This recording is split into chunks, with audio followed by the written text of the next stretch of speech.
Let's talk herbs and spices today. Pint-sized powerhouses. They are colorful, fragrant, medicinal, umami, and find their way into our lives in ways we don't think about. In foods, of course, but also in dyes, cosmetics, pharmaceuticals, fragrances, and even in toothpastes. You can run from the spices, but you cannot hide.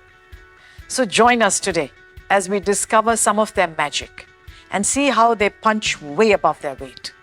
We'll also talk about simple spice and herb remedies in our daily life. Sure, but before we actually go there, let's talk about the two common ingredients that contribute to the versatility of herbs and spices. Basically, their essence, which is spice oils and oleoresins. Spice oils are also called essential oils. These oils contain the antimicrobial compounds to fight bacteria, fungus, and several viruses, and are an excellent preservative as well. Oleoresin, on the other hand, are a mix of essential oils and resins. They basically retain the total flavor of the spices in them.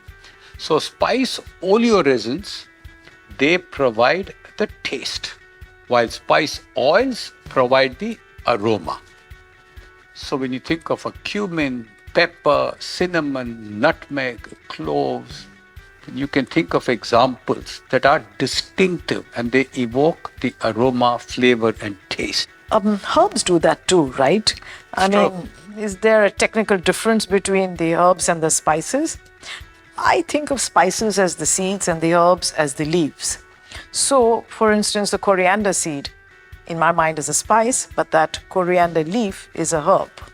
You know, it is a perfectly legitimate way to think about herbs and spices as well.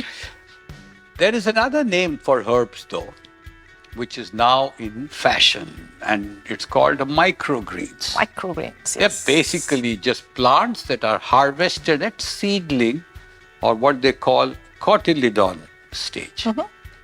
Microgreens are packed with 5 times the nutritional density of the mature plant.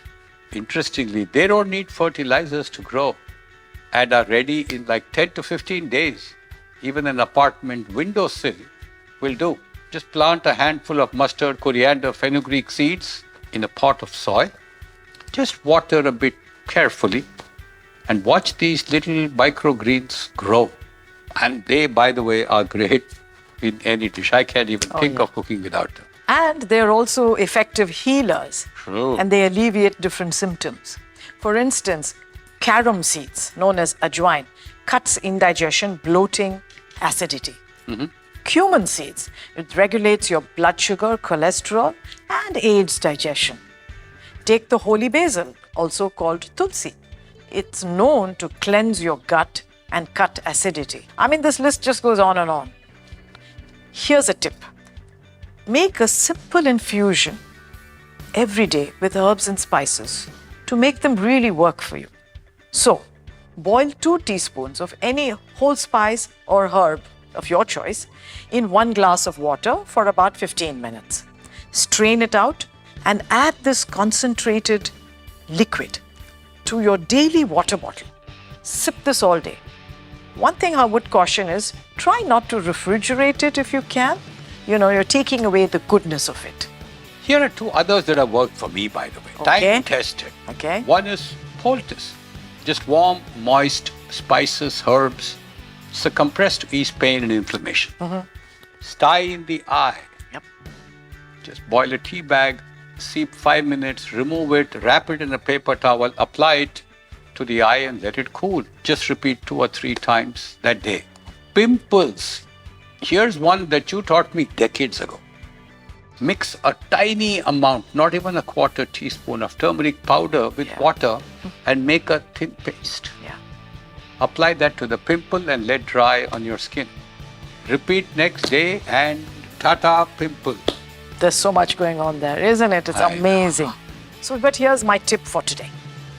Use a variety of spices in your daily cooking, even if it's in very small quantities. trust me, they don't hijack the taste of your dish, but they'll do you a world of good. This is Meera and Ashok Vasudevan signing off.